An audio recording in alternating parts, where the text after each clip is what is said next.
Hey everyone, and welcome to Backseat Sports. I'm Josh, and that is Caleb, and we're rocking and rolling today back on the channel for the first time in what's been way too long. But we are excited to talk, just basically catching up on all offseason news, catching up on Husker football leading into the spring game in less than a month now. May 1st, spring game. It's going to be a good time. We're going to talk all things Husker football and a lot more. Caleb, how you doing?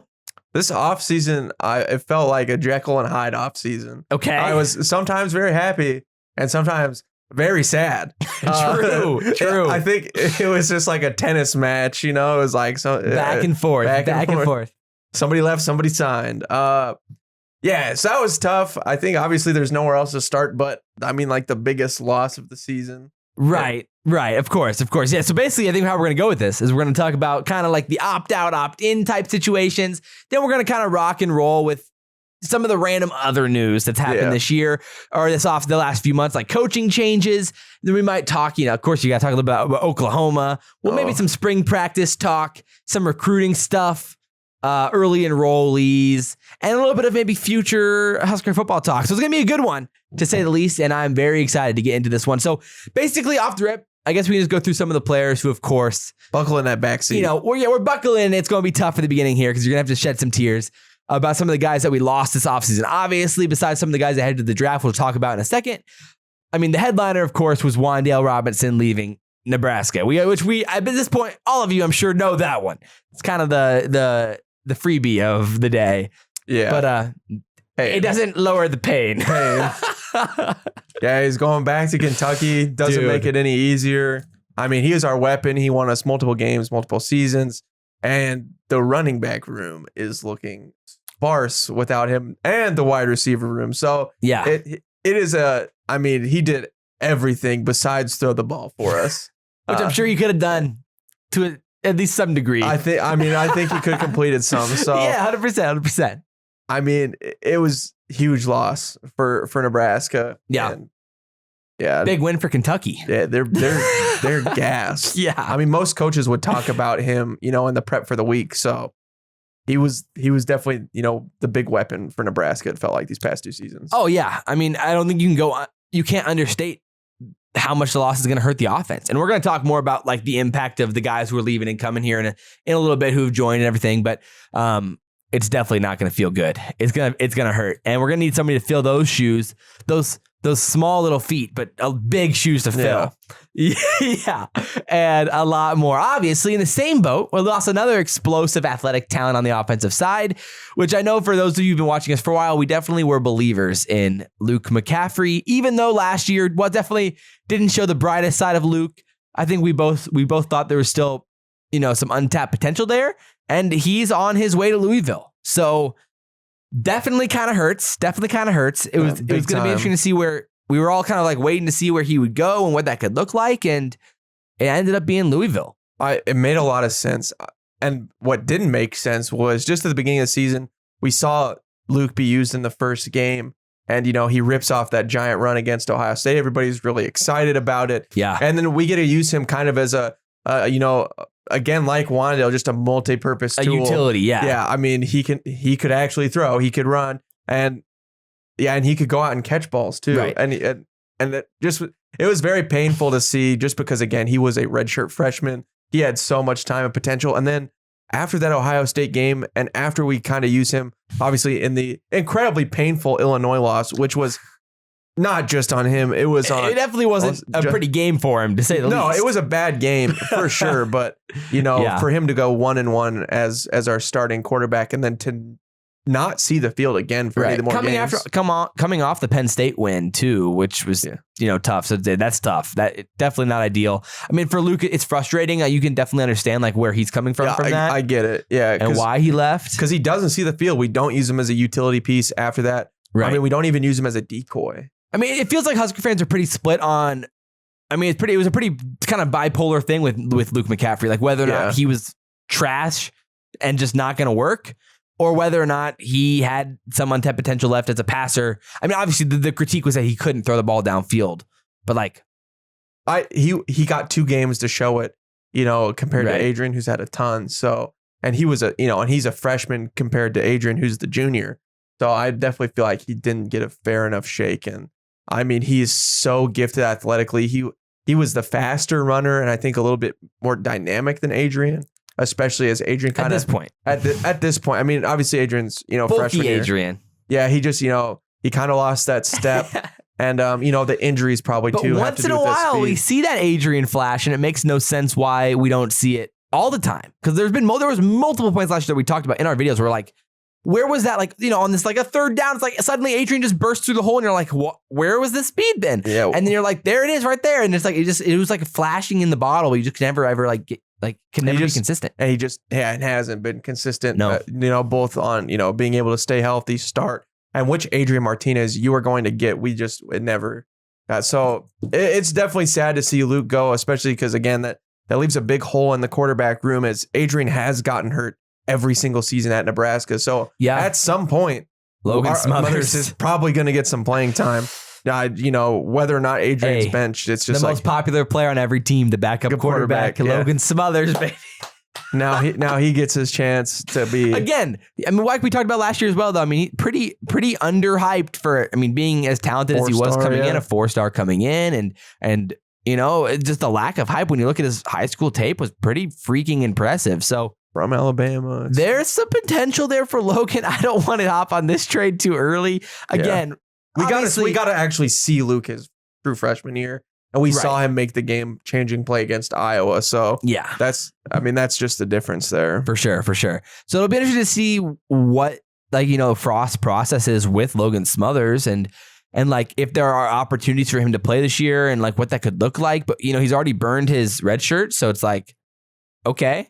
I mean, you may as well let him see the field as much as he can. Depends where I guess Frost believes or sees him as the quarterback. But all signs are pointing towards Adrian Martinez being our starter this year, which in his senior season, and we'll see. Obviously, I've seen 0-3 against Ohio State, 0-3 against Wisconsin, 0-3 against Iowa. Yeah, it's pain. Yeah, so I mean, obviously we'll talk a lot more about Adrian in the upcoming few weeks, and like what we need to see from Adrian this year, and I mean, whether it's realistic in the improvement. Obviously, the improvement has to happen. The question is, can the improvement happen? It's going to be, that's an uphill battle right now. But has it happened over 3 years? True. And how much is that on Frost? How much is that on the staff versus how much is that in Adrian? Like, and we definitely didn't see improvement from Luke from year 1 to year 2, as far as we know. Yeah. So there are some question marks there. And then maybe we'll see if that translates to Logan. Yeah, I mean, exactly. Although we never saw the baseline. See him. So yeah, that's kind of nice. True. Facts. So that'll be interesting. But those are the first 2 guys on the board. Obviously, other guys who those are the 2 big names that we had to cover off the rip. Other contributors who are out of here. Brenden Jaimeis, of course, decided to opt out and go to the NFL, which we kind of all assumed based off of last year and how well he played. And there was rumors that he was considering it the year before. Yeah, his junior year, he actually, I think his draft grade was better after his junior year than even the last year. I don't know about that. Yeah, I don't know. But he probably would have been like a 3rd or 4th rounder, maybe junior year, maybe. Probably 4. Yeah, probably 4th, maybe later. But this year, maybe he can sneak into the 3rd. We'll see. I would be surprised. Yeah, I'd say definitely, probably that 4th, 5th round, which again, makes total sense why you would leave, go get your money. Can't knock a guy for that. That's fair. And then, so, it'll be interesting to see. I mean, obviously in our last game of the year last year, it didn't seem like we played all right against Rutgers offensive, from the offensive line perspective. That's it. all right. But by no means fantastic. I think overall, though, with the offensive line, you got to feel like it's okay. But we're moving in the right direction, offensive line-wise. Yeah, I mean, again, it was a tough position to start with. Our offensive line had been bad at Nebraska for a while. And, And again, like we've been using a tight end as our center, and that's kind of the most important part. If you didn't know, absolutely. The offensive line, I'd assume it's better or marginally the same, even without Brenden Jaimeis, who obviously he did do a good job. He had some great games. Right. It just kind of matters how we against Ohio State. Honestly, he was pretty studly. As a core, we definitely haven't seen put together and like played well like as a unit so far in the last 2 years. Like it's been incredibly inconsistent. Yeah, and especially in pass protection. And I think a lot of it was, the snaps in the early. Well, obviously. But then, there was flashes. There was moments that there was a pocket. Or at the end of 2019, we saw like the running game starting to get established, and then it never really came around last year. But do you attribute that to the lack of like a consistent running back core and like what that looked like? Yeah, I think that's just a lot of things, and like, yeah, I mean, yeah, there's so many variables at this point. Sticking offensively, Dedrick Mills, he's gone too as well, heading to the draft. We'll see if that ends up working out. He kind of ran a very slow. Yeah, it's not looking good for DiCaprio. Or for Dedrick. We'll get DiCaprio in a second. It's not looking good for Dedrick in the NFL. It was like a 4.5. It was in the high fives. It was not what you'd want. No. I'd be surprised if he gets drafted. Yeah, I think he could. He'll definitely probably. I was surprised. I thought he would stick around because I didn't think he was going to get drafted. So that was pretty surprising. Yeah. Same. And like he seemed like to be really about he was all about Husker. Like he felt like really bought in last year. So I was really surprised that he ended up leaving. Yeah. Lots of offensive players leaving. And he like our offense was really bad. A whole lot of offensive players trying to get out of here. Oh man. Oh no. Yeah, DiCaprio Boodle again. He ran a good 40 time, like a 4.4. He should. I think he can get drafted. It'll be close. It'll be close. I mean, like day 3. He'll be day 3 for sure. 100% day 3. It'll be close. I'm on the fence. Yeah. I mean, again, with Braxton, Clark, and the depth we've seen in our secondary, I feel pretty good about the secondary still, for sure. Yeah. I mean, and we'll talk about the returning players in a second. Yeah. But definitely, I think we could fill those holes. Agreed. And then offensive line wise, Bo Wilson, of course, is headed out of town. That's a shame. I'm so sad. What a nice guy. Yeah, what a good dude. And what other important names? Like Nico Cooper, I'm actually pretty bummed about him leaving. He was really good on the special teams. Promising. And you'd heard a lot about him in practice. So that was definitely kind of a bummer. Yeah. Another big loss here. Cade Warner. Him and his leadership. Him and his leadership as a captain. And that I love on Twitter how he posted a practice touchdown. And there was like, dude, pick me up. In practice, dude, I can catch touchdowns. I mean, I hear Adrian's throwing bombs in practice. Again, guys, we're trying to be positive around here. So hey, remember, we're having a good time. Remember those 2 drops in the end zone last year? Hot fire. We love the Huskers. Don't worry. We love them. We love them. That's why we have to take our. That's why you got to take shots at them. Okay. Yeah. It's like, oh my word. You don't get a cookie for 23 points a game. No, but other offensive losses. Jack Stoll is out of there as well. I mean, we saw a great tight end room last year, of course, and Stoll was hurt most of last year and missed a lot of the years. So we didn't get to really see what he could be in a senior season. And that double tight end set, like with Allen and him, it look pretty good. It was nice. It's a shame we didn't get to see all year. That injury was tough too. Oh, yeah, he took a big hit, and then he fumbled. That was tough. But at the end of the day, no, definitely not. At the end of the day, I don't know. Stoll, undrafted type player for sure. That feels like an undrafted situation. 100%. I mean, there's just not enough film. Like, I think he'd probably get a chance, at least to try out on a team to get signed. So, I'd be surprised. Anyone else there that we missed? I think that's basically our list there. Yeah. Okay, so now let's get positive here. Yes, let's get happy. Positivity. Let's go. So obviously we had a handful of guys stick around, and like some pretty exciting contributors, of course. We had the safety duo stick around, the absolute units. Deontai Williams, Marquel Dismuke decided to stick around in town and light up some folks once again. And probably you'll have to sit out a game at some point, but it's okay. We love them. We dish out a few concussions per year. Chris Olave. I'll see you in the parking lot. Yeah. Good luck standing. Oh my word. Yeah, I also shout out Deontai Williams for saying he wanted to play the bowl game. I appreciate that. Oh my word. Yeah, we already ranted about the bowl game in a previous episode. But just him saying that he wanted to, and he was disappointed that other players weren't. Just even more respect and love. Absolutely. I mean, yo, Deontai, if you want to come on the show, we love you. Welcome to come on. Absolutely. And as a whole, that is extremely positive news. I mean, obviously. Yes, so big. Oh, it's huge.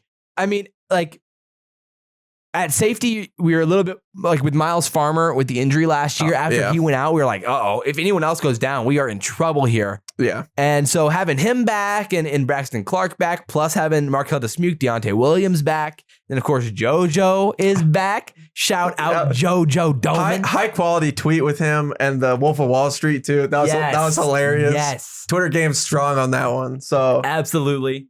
Yeah, that was great. And then, Ben Stille back, just another solid person on the defensive line. Yep. Will Honus, again, I feel like he has improved every year. So, and some injuries again with him too. So hopefully he gets his chances here, stay healthy and show what he can do.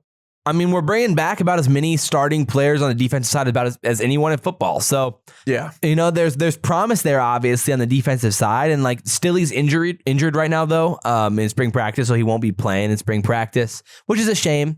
Obviously, at this point, any spring practice we can get is better than we desperately need anything we can get. We need all the reps. At this point, all the reps.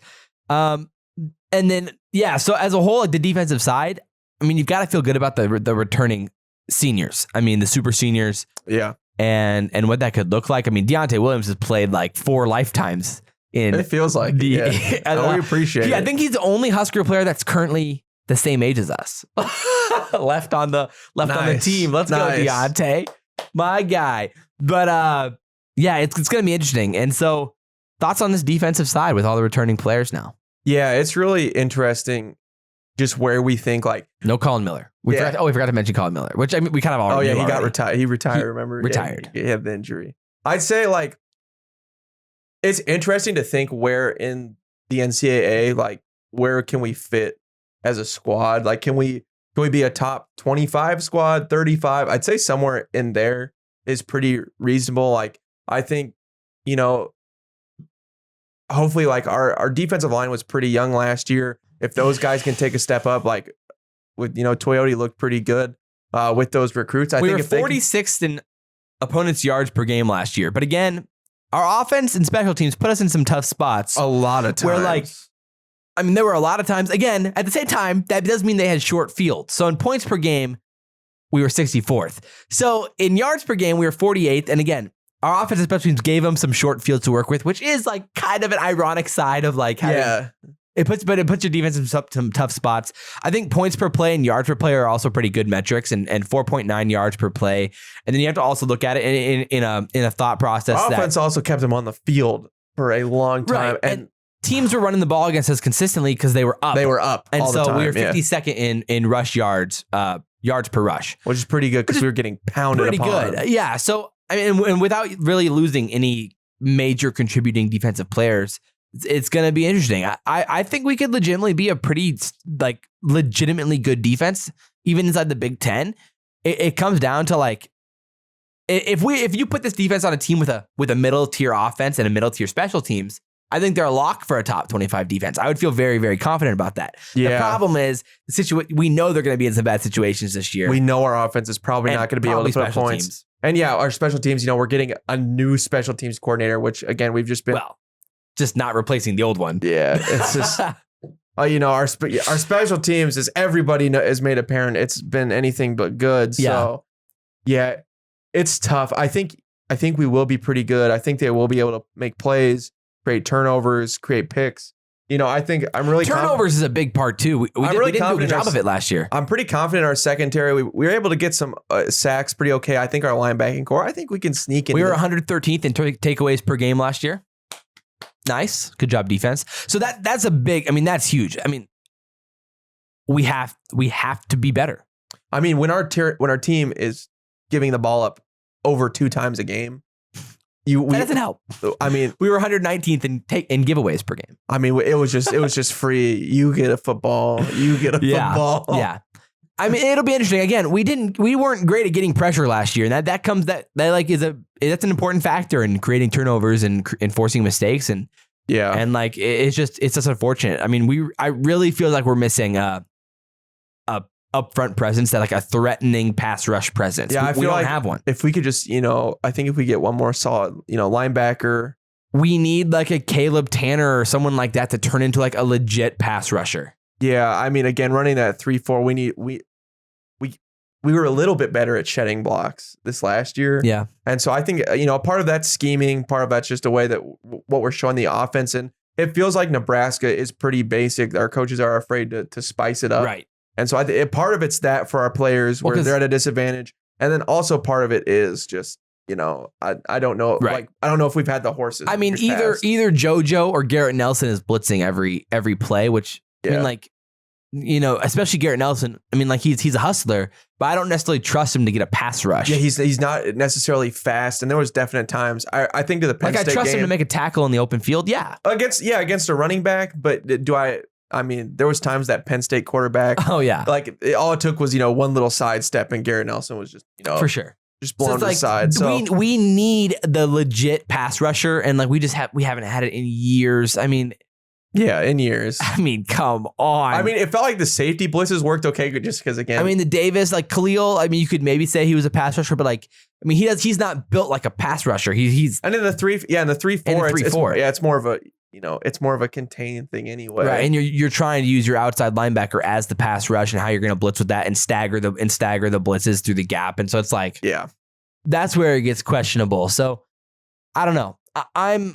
I'm hesitantly optimistic about the defense. Yeah, I think again, like I think our defensive line showed a lot of potential. Oh yeah, so I think another year do you really believe that Ty Robinson can like become like a legit pass rusher? It's just like I think he can take a step forward to make it a little bit better. And like I think we do have a lot of decent young linebackers. Again, for like sure. I think Reimers look great. Yeah, Reimers, like Garrett Nelson, if those guys can all take a step forward. Right. Grass, like all those guys. I have confidence in our starting 4 linebackers with JoJo, Honus, Reimers, and Garrett Nelson. Like, I feel good about those 4. Yeah. And then you feel good about your whole secondary. Yeah, secondary feels great. Cam Taylor-Britt on the outside, you feel great.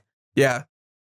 And so then it's like, it comes down to those front 3. If we can have one dominant force of those 3, like really, really make an impact up front, this defense will suddenly go from like good to scary. Yeah, I'd say we need one linebacker to become a star. And we need one defensive lineman to become a star. It's possible, but like the most realistic outcome is that we're like a fringe top 25 defense, which is great. And you can win games you can win a lot of games with a top 25 defense. But can we score enough points? Can we score enough points? That's the big question. Yeah, that's the question. So on the offensive side, obviously, we already talked about, I mean, not much is really sticking around offensively, unless you want to count Adrian Martinez as sticking around, but there is no question about that, really. I mean, now it's like he's got no even competition for the starting job, and this is, I mean, like, we're running 4 years with him. Who would have thought? Sophomore year? After freshman year, I would say, oh, yeah. After sophomore year, you're like, Again, after sophomore year, he was ranked 127th by Pro Football Focus out of all college football quarterbacks. That is second to last. And people are like, his completion percentage was really good. And then Pro Football Focus was but then you look at yards per play, and it's like, he can't hit down the field. Right. Yeah, he had the second worst in college football of completion percentage, more than 10 yards downfield to open receivers. And that was his sophomore year. Yeah. And last year was worse. So it's not looking good. We'll see. But that's why, again, we don't want to come off as like Adrian Martinez haters. We're just trying to be realistic. It's just like, just look at the stats. I mean, like it's just a paper. Of course, again, we always say, would we want nothing more than Adrian Martinez to freaking win the Heisman? Of course, we would want Adrian Martinez to win the Heisman. How great would it be if he just fried? I mean, oh my word, the hype going into sophomore year was insane. Everybody was super. I mean, obviously, like, you can go back. We were very, very, very, very excited. We've been through this multiple times with Husker quarterbacks. 3 times. It's the rose-colored glasses of what they were in the past, and it's like, and they just really never met their potential, and that just comes to, I mean, a lot of reasons. Bad luck, just the players themselves, the pressure, whatever it is. The situations, it's just not working. And so, I mean, he could, moving forward, we'll see.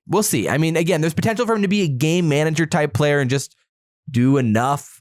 Yeah. But it's like, and then we need, like Betts and those guys to take a step forward. He would have to have an unprecedented step forward and ability to throw the ball downfield after 3 years. Like, right. That's what's really crazy. We haven't seen since we had Stanley Morgan. So it's like, I think Betts is good, and I think Betts is great. I think he could be, but again, like we couldn't hit receivers. Yeah. Like I think we have good tight ends. I think Austin Allen is actually a really, really good player. Oh, for sure. And he could not hit him, and he got open. Yeah, so we'll see. I mean, again, can Omar Manning get on the field? Who knows? And I guess that's what we can go to next here. Some of the other spring practice stuff and some of the more updates there, and then we'll talk more about the offense. Yeah. So again, a few guys, the two guys that talked about so much last year, the hype heading into the year about how Zevion, Morrison, and how Omar Manning could impact this offense. And it was quite literally zero last year. Because they weren't on the field. They weren't on the field. And so right now, Zevion Morrison, we got some more clarification on what happened last year. Apparently, he truly had COVID. And so he had to miss basically over 3 weeks of time. And then by the time he was healthy again, he was injured at first. And then he was about to come back. And then he got COVID. And then he missed those 3 weeks. And then it was the Rutgers game. So, and they were like, well, he has literally not played. We're not going to play him in the Rutgers game. So fair enough. That makes a lot of sense. Fair enough. And so he didn't play. Okay, Omar. Fine. Omar Manning, it's been question mark after question mark with no real clear answer on what's happened with Omar. Yeah, I mean, it was like, I don't know. Banged up, we got to get him healthy. That's been that we've heard, we got to get him healthy many times. And then like sometimes like he like wasn't even at practice, you know? Yeah. I mean, I almost to the season start, it felt like he was going to leave. Yeah, there was rumors that he might not even, because of COVID, might just not play at all and just opt out of the season fully. And then he was there, but not there. And so there's been a lot of question marks. Spring practice so far, he's been there. He has basically not really played yet because of we need to get him healthy. So who knows? And it's such a massive question mark because the potential is like, I mean, obviously he's a big bodied receiver 6'4" with legit speed. I mean, that's something that you can work with in the Big Ten. And who knows? Who knows? I mean, Zavier Betts has looked like the man. We need Alante Brown to I mean, he's got to be a man this year too. I mean, those two have to be the guys. Yeah, I mean, that is so much to put on them, especially when has redshirt sophomores. Has redshirt sophomores when the senior quarterback. Has redshirt freshmen. Now. Yeah, and now that when your senior quarterback is supposed to be a guy. So yeah, it's just tough because, you know, at this point when you're the senior, you're supposed to be the leader. This dude's been a captain for what, like, is it all 4 years? And like, it feels like in every big situation, we've floundered. I mean, I think he has a losing record. Hey, but he completed that dope pass in practice at least. Hey, let's gotta get hyped. Side note, that content they put out about Adrian was cool. I'll give him that. It was cool. All the video stuff that they put out is video stuff's been fire. Nebraska video stuff's been fire. They did a freaking vlog about Adrian Martinez. Like, let's go. That's sick. Big As a content creator, I mean, we're liking that. Well, we appreciate that. But it's just interesting. It's very, very interesting to see what that could look like for him and how that could play. Again, we want nothing more than Adrian to be just an absolute stud. It's just looking unlikely. It's just, we're at this point. We're just trying to be as realistic as we can be. Because, I mean, every year we do drink the Kool-Aid. Obviously. I mean, if you go back and watch some of our videos, we were all in on the Husker Kool-Aid the past, especially 2 years ago. Especially 2 years. Especially 2 years ago. Obviously, because we've grown up in Nebraska. We eat, drink, sleep Nebraska football. We have our whole lives. Like, that's why we started this. But it's just, we don't want to give you expectations that don't feel like they can be met this year. No. You know, and like, it's so much is in question at this point. It's just tough.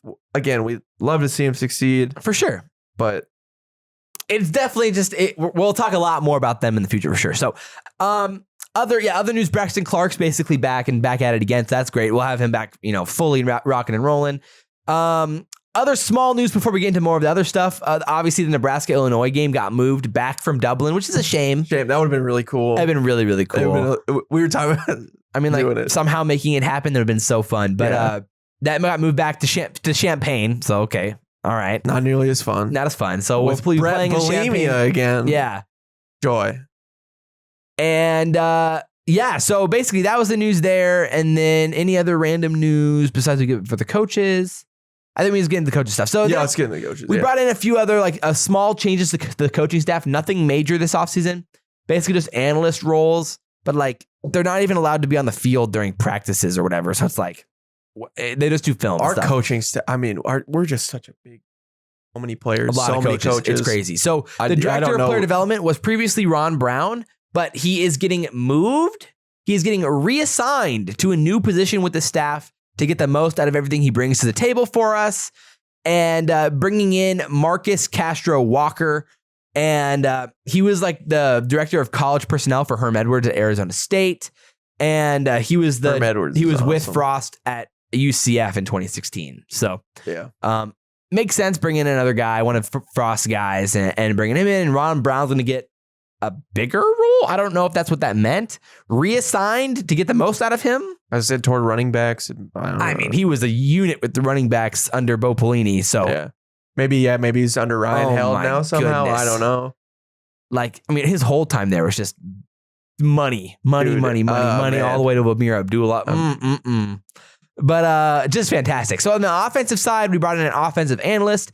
Keenan Lowe was a wide receiver at Oregon while Frost and Lubick were there. And he's kind of been in the coaching carousel for a little while. He was at UCLA with Chip Kelly and previously doing some high school stuff, and also with Kelly on the Eagles and 49ers. So cool. Again, that whole coaching tree, like it seems like most everybody's just from it at this point. So yes, cool stuff. Yeah. So again, analysts are just basically just guys who do film and stuff. They aren't actually like on the field. We're just giving like huddle notes. Yeah, I don't know. It's weird. But Frost called him a rising star in the coaching profession. Cool. So shout out. And then we got the defensive analyst, Bill Bush, 2 previous stints at Nebraska. And he was most recently a coach from 2004 to 2007. And he worked with Nebraska as a graduate assistant from 1990 to 1993. Last 3 years at LSU coaching their safeties. So, okay. Again, Nebraska. Great until last year. Yeah. For LSU. Yeah, tough. I guess so he was under Bo Pelini. And it's just fantastic. Poor Bo, man. Yeah, that's a tough stuff, man. Talk about a guy who just couldn't get out of the past. I feel like he's got stuck in like, this is the way to do it. Yeah, and like, obviously defense has changed so much with all the different rule changes. LSU, he got put in a tough spot. Yeah, again, LSU lost so many. The most NFL talent a team has ever lost in 1 year. They literally broke the record for most players that went pro after 1 year. So yeah, and it was insane. I mean, we literally saw Odell Beckham Jr. paying the dudes in the locker room after the natty. So we know they were paying players like So yeah, so that's my favorite video. Just Odell Beckham just handed like hell yeah, baby, let's go. here's just 10K. But the word was the analysts will be limited to off-field instruction for the Huskers. They can do film work and set up drills and plan drills, but they can't coach on the field during practice. So kind of weird. And then special teams coordinator position that we talked about previously. Originally, we cut the dude previously, and then we decided just to reassign it to Mike Dawson, who was the outside linebackers coach, and he's coached special team stuff in the past, so they decided to hand it to him. Fine, I guess. Our special teams are pain, so if Mike Dawson could do a good job, that'd be something. Yeah, literally. I'd appreciate it. That was basically it for the coaching updates. I guess we can talk a little bit of spring practice before we talk about Oklahoma. So spring practice updates. The biggest news was that Marquese Stepp, the transfer from USC, is hurt with a previously unknown condition that he came into Nebraska with. Yeah. So he had to get surgery for it, and he's going to miss spring ball. They assume he'll be ready to go by fall. Which is really, really, really, really bad news. Again, considering we lost Wan'dale and Dedrick.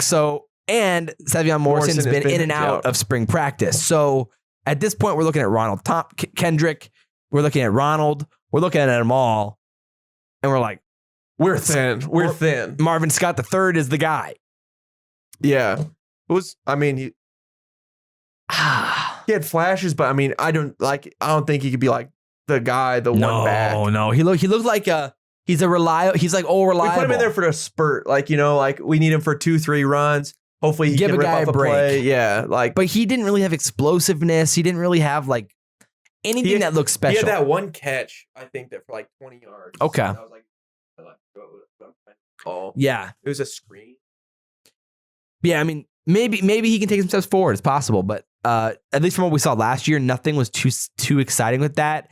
We're really relying on Stepp to be the guy this year from a Pac-12 stance.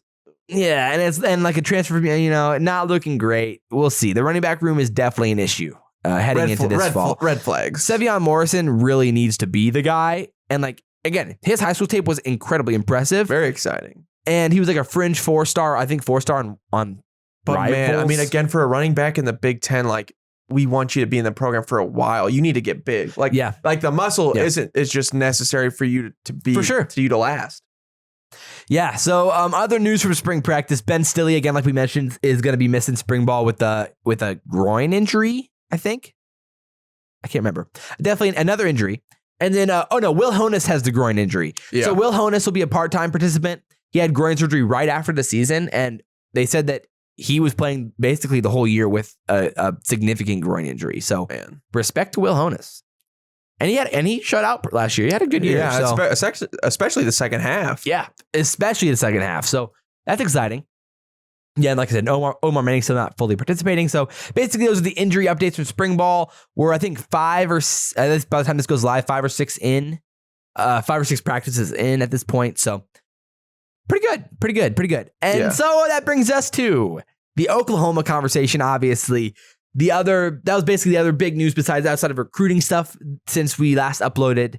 Was the whole Oklahoma ducking situation. Were we ducking Oklahoma? Was it a financial decision? What was going on with that? So obviously the news came out that breaking, Nebraska is trying to cancel our game with Oklahoma. We were talking to Old Dominion was kind of like the guy we really reached out to. We said we also reached out to some other MAC schools as well. But it sounded like we were finalizing a deal with Old Dominion. That was kind of what the news was saying. So what? And then as the news heated up, Twitter exploded. It was trending. It was like 40,000 tweets about Scott Frost on Twitter. And we were talking about it, Backseat Sports Twitter plug. We did tweet out about it. Yeah, we were tweeting. At BS Sports on BS Sports YT on Twitter. Check it out. We post, absolute flames over there. Absolute fire. And obviously, we tried to stay pretty neutral and just said, Nebraska needs to put out an official statement. And that took a long time. And which was concerning. That's what got a little fishy. We're like, what's going on here? My question to you is, who benefited most from not playing Oklahoma? Right. So some context there. I mean, Oklahoma is going to be a top 5 team going into next year. 100%. Probably top 3 team. They're going to be in the playoff picture right away. Yeah. I mean, with their quarterback, fantastic stuff. Their team's loaded. They're going to be nice. And so, and we're playing in Norman. So, first of all, I'm really hoping to go to that game just because for the sake of being in Norman.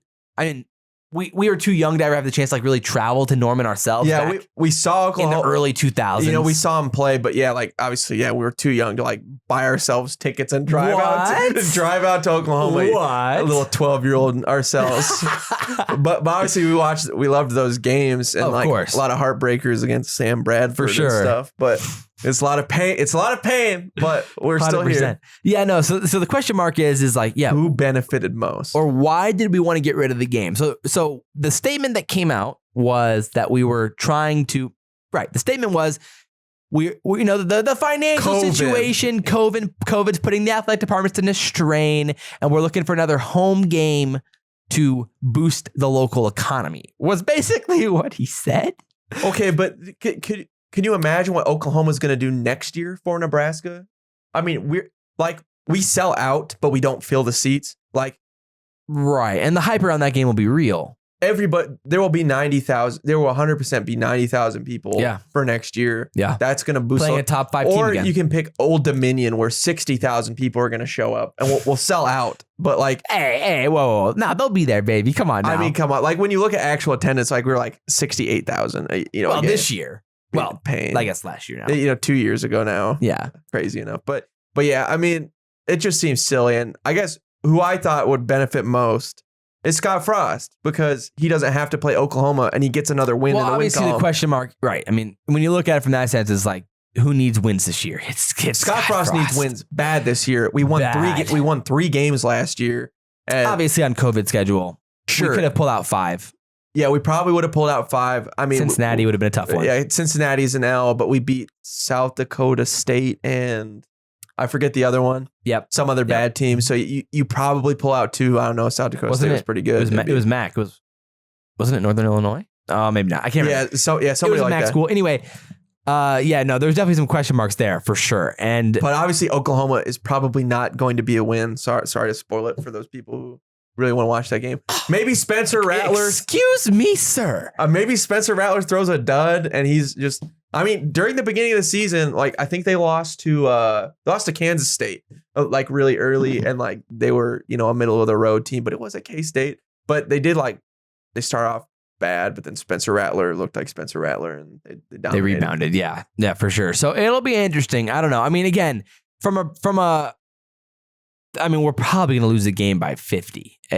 Realistically, I mean, yeah, it's going to be like those. It's like 62-10 Ohio State. I mean, their defense was so good. Like, their defense was actually like solid. Again, realistically, we're going to lose by 50, but it's like maybe you can keep it but close. I would rather lose to 50 to Oklahoma than play Old Dominion. For sure. I mean, like if you never have the chance to compete against these teams, you're never going to beat the teams. And so it's like at some point, like if we want to just play Old Dominion, just go to the, you know, yeah, the Mountain West. Let's go to the Mountain West. Like if you don't want to play those games, if you just want to win every game and feel good about yourself and pat yourself on the back, then just go to the Mountain West where we can win most of it. We can beat Wyoming and whatever. But like, yeah, I mean, Oklahoma game is literally the most important. Like it's the half century mark on the game of the century. And like, I mean, is it gonna it's gonna suck losing by if we end up losing by 40 plus, it's gonna suck. It's not gonna be fun. It's like that sucks. This is where we are now.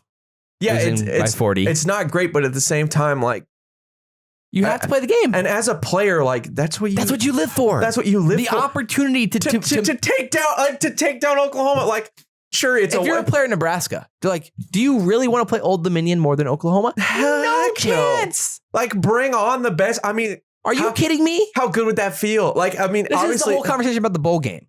It's like, what? Why would you not want to win a bowl game? Like, but we can rant about this all day. Like anybody, like really, we're battlers. We're tough. We say all these things, but then we don't want to play a bowl game. And now Scott Frost probably doesn't want to play Oklahoma. He'd rather duck the biggest rival that we had. Are you kidding me? I mean, that's just insane. Like, but it was where has Nebraska gone? It was a terrible look. I felt embarrassed. Like other Big Ten people were like Nebraska. Like it was like, you know, September, Nebraska like holding the sign like let us play, and then Nebraska holding the sign don't play us. Yeah, like yeah, unless you're good. Yeah, we want to play unless we play a good team. Oh like, man, stop complaining. Right. Like it's a bad look. So enjoy the challenge. That was the worst thing for me. It was Oklahoma. just kind of like the bad look of it for me. It was just like really unfortunate. It was just like, oh, dude, this is such a bad look. And we were I mean, Josh and I circled this game on our calendars the second Scott Frost got hired. Yeah, but even last year, like we knew we were probably not going to be that good, but like we want to go to this game. Yeah, though, like we were just like we were looking at tickets during COVID. We're like excited, like who doesn't want to beat I want to watch Nebraska play in Norman. That's going to be awesome. I really hope I can go because that's going to be just like it's a unique experience. Even if I get to pay $200 to watch Nebraska lose by 30 or 40 or 50. I mean, we've done it before. You know? We have done it before. Many times now. We were at the game where Nebraska lost, what was it, 63 2-3 at Ohio State, where Tommy Armstrong almost died. Yeah, where we were ranked in the top 10. Oh.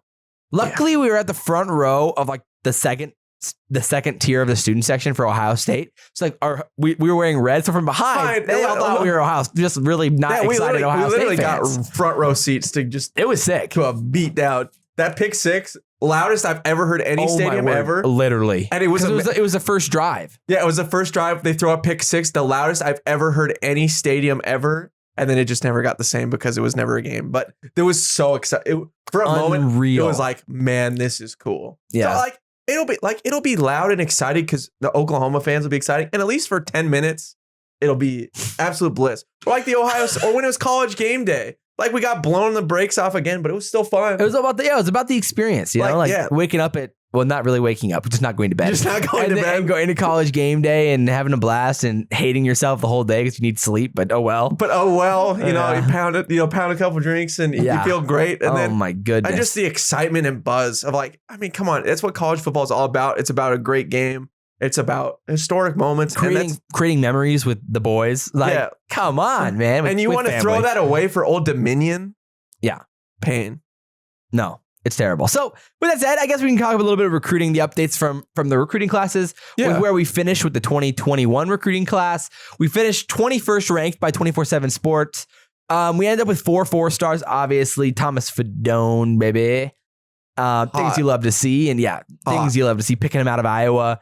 His Twitter game also very strong, by the way. He's willing to just kind of like He just says He stuff. tweets. I mean, like, he goes out there. Yeah, like he doesn't like Iowa. He's from Iowa. Hell yeah. It's fun, man. Like he was all about it, like all the tweets and like, yeah, it's awesome. So he's very excited to have on the team.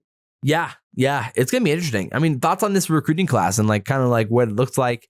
Or do you see any real contributors in this class, like where we saw like maybe like last year's Zavier best? Like, it didn't feel like, at least to me when first looking at it, I'm like maybe Fedone, maybe a few of the guys. I don't see too many contributors in this class. Yeah, again, I felt we got some good linebackers, but I don't think they'll see. I think they'll probably play their 4 games. They'll get in a few snaps and reps. Maybe some special team stuff. Like Kapai was pretty exciting, or Piuli, I think. Oh yeah, he was exciting. Yeah, so I think those guys, like, that's really exciting, and I think they'll be very big contributors for Nebraska.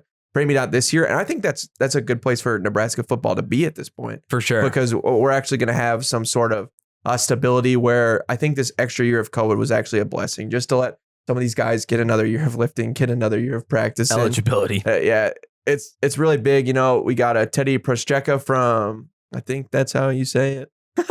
Sorry. He's from Elkhorn, so that's really cool. He was a 4-star offensive tackle. Again, we need depth. We need those guys. Yeah. So I think it was a solid overall class. A lot of local guys. So I think hopefully they stay. For sure. We're definitely going to talk more about this in the future. We might be doing a full video on the recruiting. Yeah. So we'll definitely be doing more updates on that as a whole. And it's going to be interesting. 16 3-stars, right, overall, and a decent class as a whole. Yeah, I think obviously the transfers. Talent. Oliver Martin from Iowa, the transfer is interesting. I mean, Stepp obviously was the big one from USC, right, which was giant. Also, the Torrey from Montana, the transfer from Montana was the wide interesting. Receiver, yeah, Samori Torrey or whatever his name is. Yeah, Samori. So I think that's how you say it. But yeah, he was interesting because he had a pretty good season last year. I went back and watched some of his film. Yeah, and he looked nice. It'll be interesting to see if he can contribute right away. I saw a little bit of hype already for him from spring ball, but of course, I mean, right, like. What transfer guy? We need hype at this point. So yeah, Nebraska, like anything that we can latch onto positive. Again, especially as such an up and down Jekyll and Hyde offseason as it was. We just need the team to buy in, and we're gonna win 10 games. Obviously, dude. Essentially, so 24/7 projects us at 7.5 wins is what Vegas will put us at. As well, 24/7 thinks we're either gonna be at 6.5 or 7.5. Yeah, so right in there. So where would you put the line if you were Vegas? I mean, if I was realistic, I mean, looking at the schedule, when you're like glancing at it, like, what we got. Okay, let's read the schedule real quick. We got at Illinois, home Buffalo. That's a tough one. Not easy. At Oklahoma, easy. At Michigan State, which at Michigan State, I mean, that's pretty winnable. Interesting coaching situation there. Yeah, Northwestern home. That's not going to be easy.